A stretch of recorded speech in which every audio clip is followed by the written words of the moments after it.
Okay, we're at the top of the hour, so we're going to go ahead and get started. Thanks everyone for joining today. My name is Steve Barnett. I am SVP of Sales for Pegasus Technology Solutions, and I'd like to welcome everyone to our webinar, The Black Market Report, a look inside the dark web. And we're featuring today our great partner, Armor, who is a global cybersecurity company based out of DFW area. So Pegasus, if you don't know our company, we're a technology solutions provider, and we solve business challenges through technology. Our vision is enterprise technology experiences for every company. And one of the big challenges facing companies today are cyber attacks. And what do we do to protect against them? So one good way to help with that is to educate ourselves on how hackers work and gain information to execute these attacks. And Armor is here to talk about that today. Now, Armor, they really know their stuff. They simplify protecting data and applications across private, public, and hybrid cloud. So they also help organizations comply with regulatory frameworks and controls. Where security is complex, they work really hard to make it simple for you. That's really their message. That's what they go by, and that's how they help. And they've developed a fantastic platform to help corporations do that. So today with us from Armor is Michael Mays. Michael is a senior writer and research specialist for Armor, and he focuses on the dark web and ransomware. So Michael, thanks for coming on with us today. I know you're going to take us through this dark web presentation. Really appreciate you coming on. Well, thank you for having me, Steve, and for everybody who's joined. I hope at the end of the presentation, by the end, that you'll see that this isn't so much trying to stoke fear. We have enough fear of that going on these days, right? But certainly keeping yourself educated about what's going on. I think you will see that with the activity that's going on in these marketplaces, why people are looking at their cybersecurity and why they're looking to shore that up as we're now more distributed than ever. And Michael, before you go on a little further, one thing I forgot to mention, for those of you on, if you have questions, we do have a Q&A button at the very bottom of your screen, and any questions that we get during the presentation we'll answer at the end. Sorry about that. No, that's great. Thank you. Again, my name is Michael Mays. I'm a research specialist with Armor. Much of my career has primarily been in technology communications, including healthcare, mobile technology, cryptocurrency, and cybersecurity. But for about 6 years now, I have been researching dark web markets. And over the last year, I spent a lot of time researching the rash of ransomware attacks that have happened in the United States, and we'll talk a little bit about that. But today I want to talk about the business of the dark web, the status of what's happening on these marketplaces. They're not new. In fact, they have had a 10-year run of success. And so we'll talk a little bit about that business and where it stands today. We'll also talk about cybercrime as a service, which is making it a lot easier for novices, people with limited technical skills, to get involved in cybercrime. And I'll talk a little bit about what we see on these marketplaces, what we've seen since January on marketplaces surrounding the pandemic, COVID-19 pandemic. We'll talk about why we need to be constantly vigilant, just as we are in all our activities today, and then hopefully take some of your questions at the end.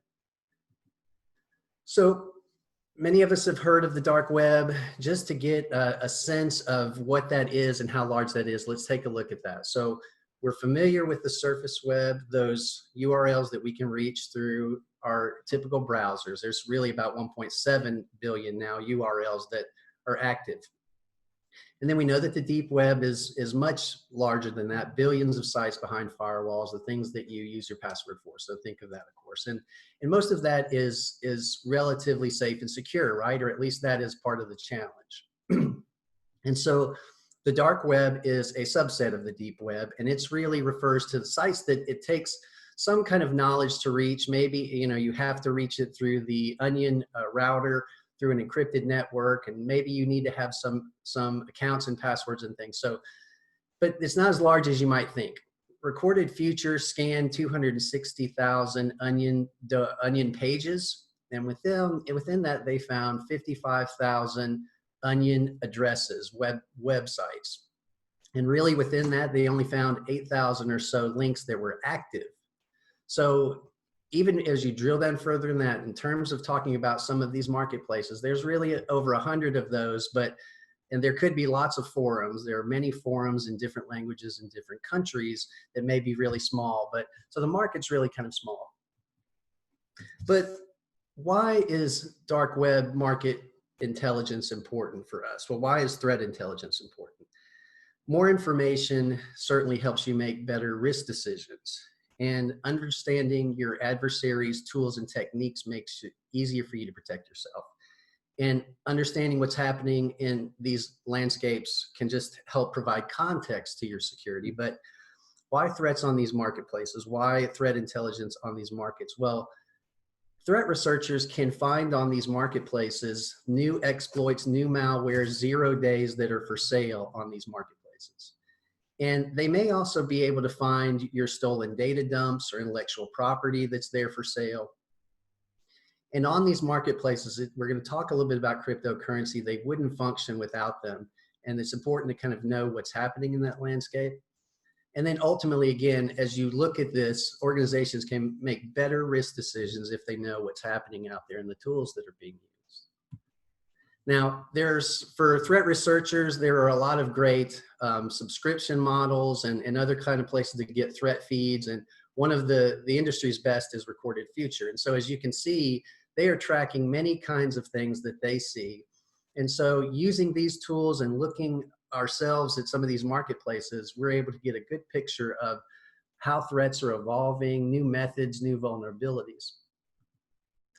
Now, so let's talk a little bit about these anonymous marketplaces. The first anonymous marketplace was one that sold drugs in 2006 called the Farmer's Market, and it really just used chat functions on the internet. It was closed down really because it used payment systems like PayPal and Western Union. But in 2011, the Silk Road introduced a new marketplace, the new model, and it's one that has really been picked up today. Every marketplace today functions in the same way. And what they did is they created a trustless environment using the Onion router, PGP encrypted messaging, and a Bitcoin escrow service. So they basically created an eBay for buyers and sellers. And in these environments, the vendors actually have to put up an escrow so that if they stiff customers, the administrators will pay them. So there is really an environment that's created. There are reviews. And the largest one today, it's called Empire Market. It recently announced it has over 1 million users. There are also anonymous marketplaces where you can just purchase hacker exploits or infected servers. Drugs get a lot of press, of course. In the United States, where we have a disparate cannabis industry, just in a few states, what we have is a large black market. And so there are sites that cater just to cannabis in the US. And then, of course, what we've seen on these sites since January are vendors who are taking advantage of the COVID-19 pandemic in a lot of ways, and I'll talk about that. But I want you to understand this too. So these sites, these marketplaces all have been growing, and they have a growing support economy that is growing around them. So for example, Raptor is a site on the Tor network which reviews vendors and talks about scammers and advertises for different vendors. Imperia, who you see here, is a service on the dark web that will create a vendor site for someone, a turnkey site, and will even take payments and has a customer service function. And what you'll find is these anonymous marketplaces are very innovative. They've been around for 10 years.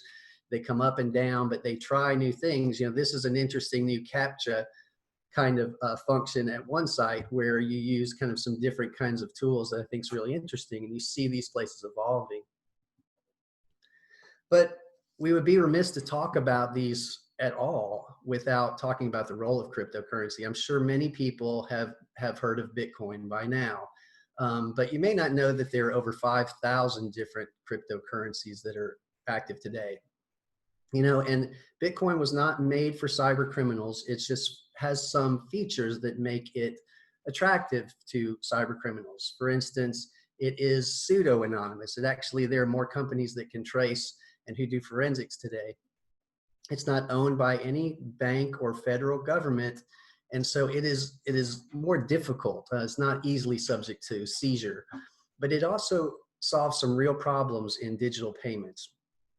And something that's very important, Bitcoin's code has never been broken or hacked. When you hear about some of these large thefts, what you find is that they are always stolen from exchanges or directly from wallets and other kinds of things. Today, the Bitcoin market cap is at $168 billion. All markets are $260 billion. So this marketplace is very large. It's growing. It is not a fad. It's not going away. And so, you know, there are some other functions. There are some other tokens that have better anonymity features than Bitcoin, Monero, Dash, and Zcash, for example. And something that's interesting, about 2 years ago, the University of Sydney did a study of Bitcoin transactions on the blockchain network and found that about 46%, about $76 billion is actually filtered through cybercrime. And that number has steadily been declining as more institutional investors have gotten involved or more token projects have come up. So, you know, threat researchers are looking at cryptocurrency a lot, and they're looking at it both in the way that the money is moving and also at crypto miners. So there's a big issue with lots of automated software that will use another computer's bandwidth to mine cryptocurrency. So it's a huge market, and it's not going away, and it's very important. So let's talk about what we see on these marketplaces in general, and what we're seeing this year in relation to last year. In fact, a lot of the prices are the same. Many of the products are the same. But what we see most on these marketplaces, what is sold most is just digital goods. So imagine that could be anything from a Disney Plus subscription or Spotify or Apple Music, which are all available for about $5 to $10. But data that can be used to conduct all sorts of financial fraud. Now, Fool's data is a package of all the information on a victim that you would need. Imagine it has a birth date, social security number, bank accounts, credit cards, even mother's maiden name, and they're really sold as a commodity and packaged up. So this is rampant on these marketplaces.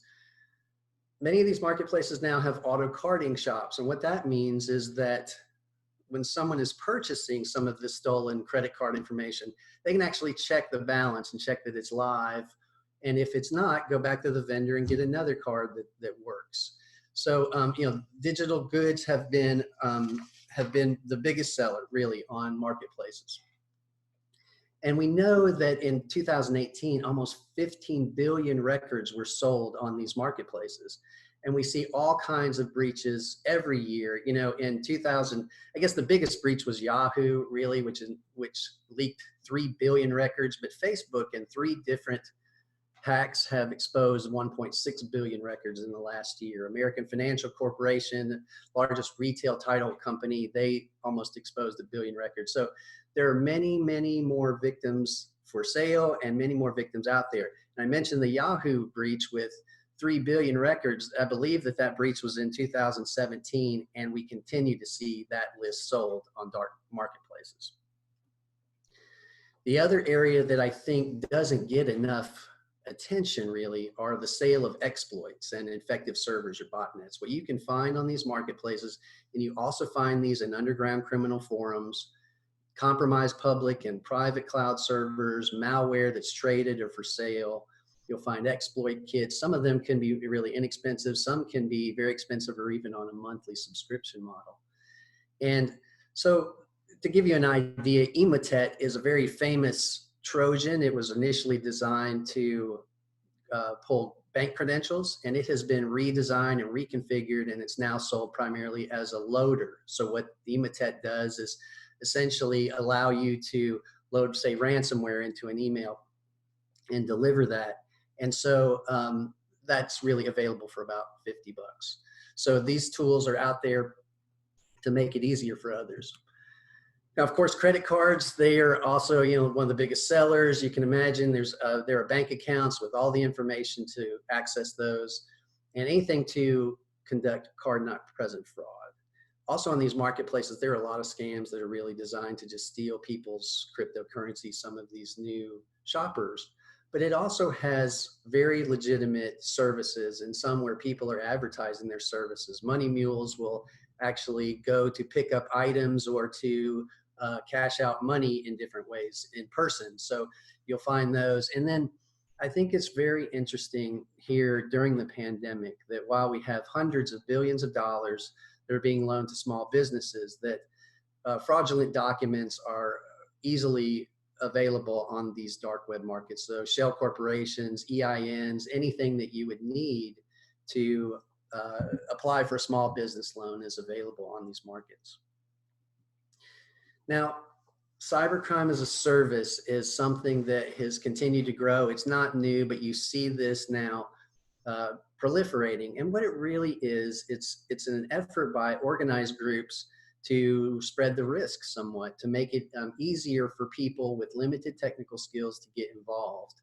And so this has been around for a while, but we see this in a number of different areas. And cybercrime as a service, these organizations are very professional. They have very professionally designed websites, and they have affiliate programs with monthly subscription models and a customer service live chat.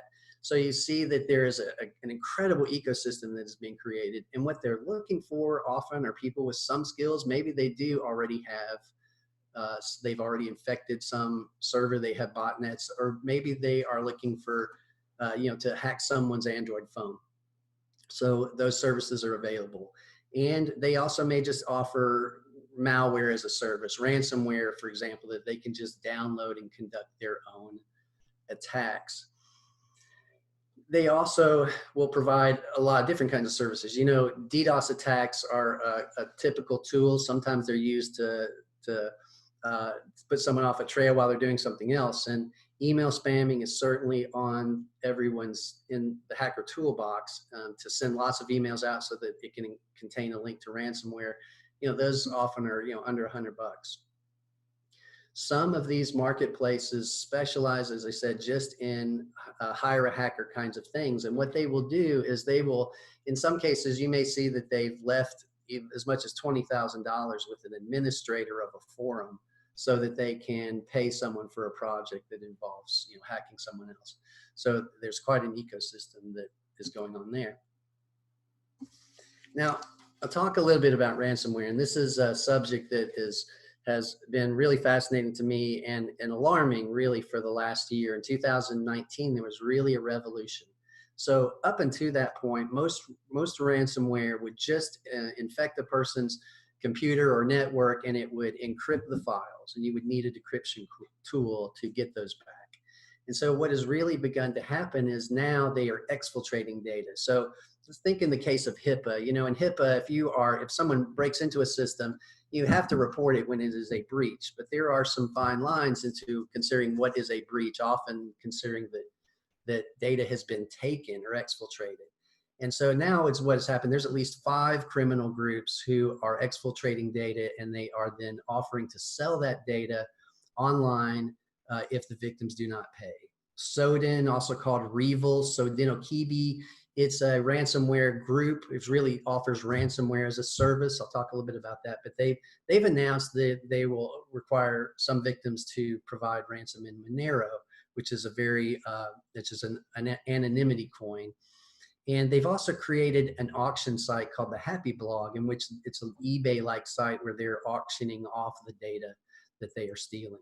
So ransomware is really becoming rampant in the United States. So many different healthcare organizations, school systems, municipalities, these have been rampant. In fact, I live in Fort Worth. My kids' school system, the Fort Worth ISD, was hit by ransomware just before the stay-at-home orders, and they've still been trying to recover from that ever since. It's a low-cost, high-reward kind of an attack. And according to the FBI, really only 1% of cyber crimes are ever prosecuted, unfortunately. And victims rarely talk about ransomware. They don't want to impact their brand. They often are still not sure whether they need to report to some regulatory bodies. And so it's something that everyone should be aware of and everyone should watch for. But ransomware as a service is making that a whole lot easier. So imagine that someone with somewhat limited skills, they can go online and they can just pay $20 or $100 to download the malware that they can conduct their own. But many will provide a command and control server that is secure, that allows them to communicate with victims and to take in Bitcoin. So this is particularly heinous as this continues to grow.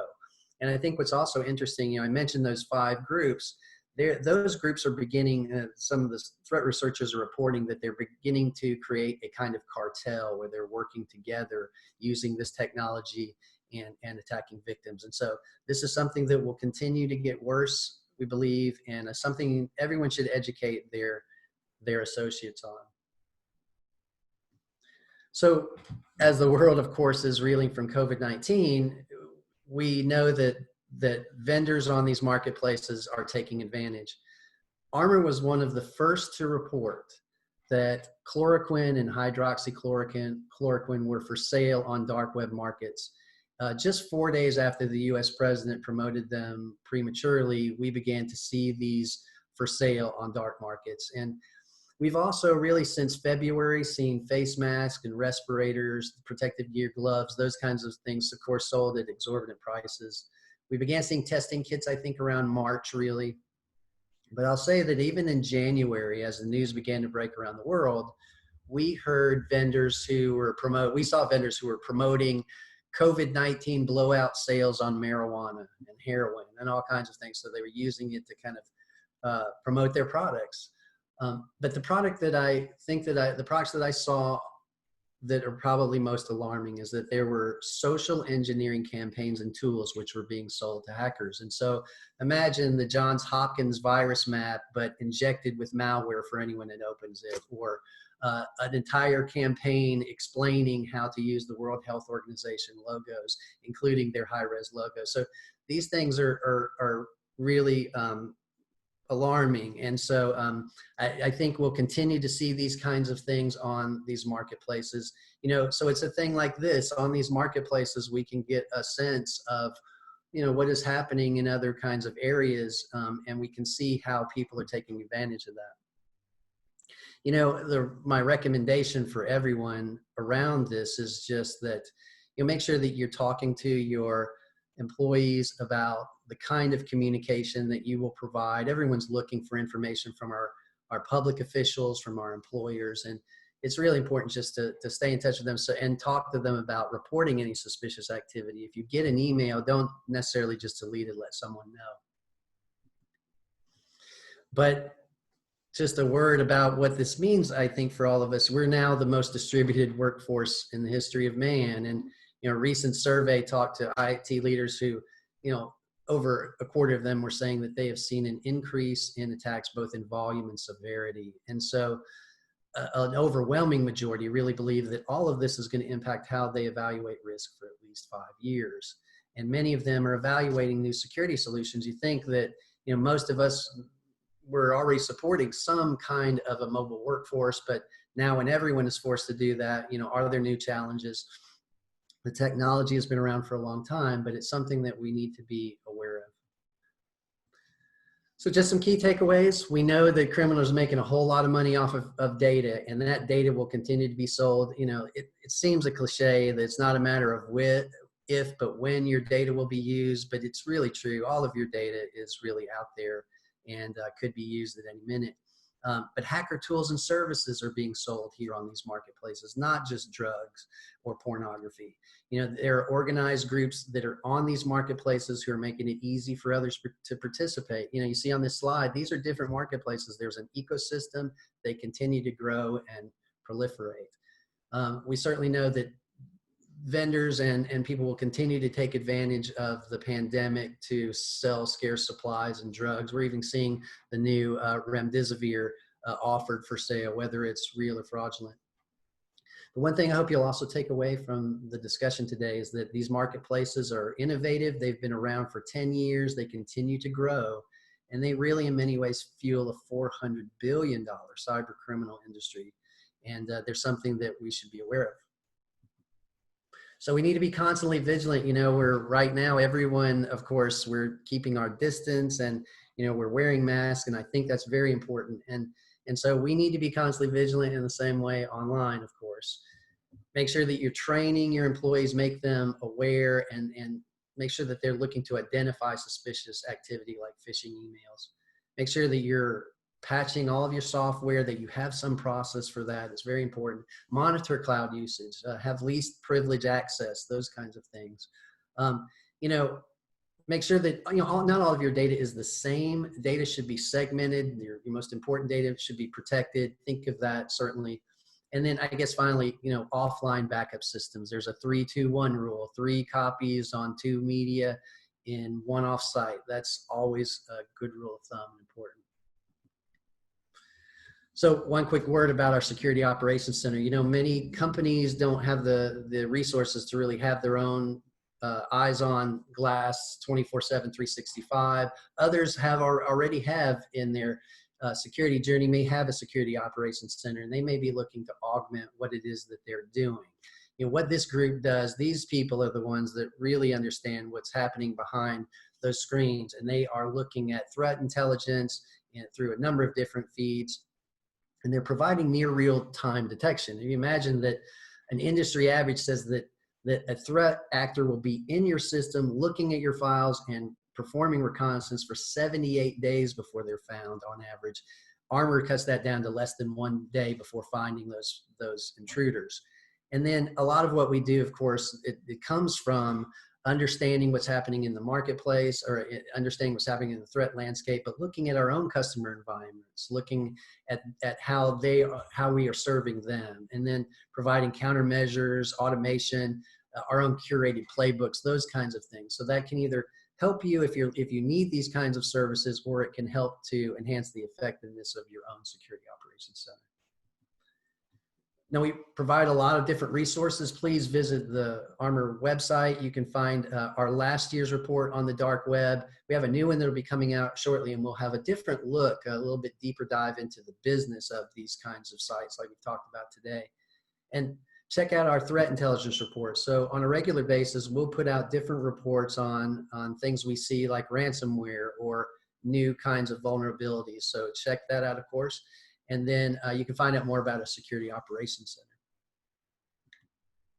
Now, Steve, so if we have some questions, I would love to take some questions from anything about the dark web or these markets or ransomware.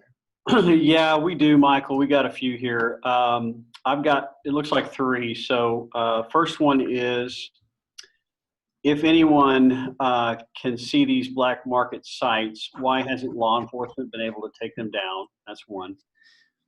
Yeah, that's a great question, and it's a good point that it's about the technology, it's about encryption, and it's about the nature of cryptocurrency in one aspect. So, but it's a good point too that anyone can reach these sites. So I do not recommend that you do that. It's simple to download the kinds of software things to get into those sites, and so it's a little bit alarming. So young people, we don't want you to go to those places. You're swimming with sharks. And so, we do a lot to protect ourselves. But so I think it's been a challenge for law enforcement because the technology, and because also we have what are called companies that provide bulletproof hosting, which is maybe in a foreign country, they provide some cover to those websites. Right. Okay. And the second question is, how can I find out if my personal or business information is being sold on one of these markets? Is there a way to track that down? There are a couple of ways. Well, there's a website called Have I Been Pwned, PWND, and it's that's a website where you can find out whether someone has gotten into your email, your Gmail accounts or Yahoo accounts or whatever, if you have been exposed. But in terms of an organization looking for whether or not their information has been stolen, I would leave that up to threat researchers, because ultimately, it's just too tedious anyway to be trolling those places to find it. There are certain techniques to find how that data dump or whatever exists, but I would really rely on professionals. Okay, thanks. And then the final question is, what are 3 cybersecurity best practices that business should focus on to prevent a data breach or a successful cyber attack? You know, number one, train your employees. Number two, patch your software. And probably number three is to make sure that you have a disaster recovery plan before the disaster, right? We know that many of us, who could have anticipated what was happening in terms of the pandemic, its impact on the economy, all of these things. But make sure you have that plan before things happen, that you're not trying to put it together when it does. Excellent. Perfect. Well, Michael, thank you very much for going through this with us today. It's awesome presentation, very educational. I know I learned a lot. And for those of you that are on the call or on the webinar with us, Armor offers services to help defend against these nefarious activities from these folks that are in this black market. And they offer a platform, like I said earlier, that really helps you simplify defending and protecting your data and your applications. So we can come out with Armor and go through that with you, and even go through concepts and have you take a look at the software that Armor provides. So we'd love to do that, and we'll be following up after this call to see your interest in that as well. So thanks everyone for joining. That ends our webinar today. Everybody have a great week.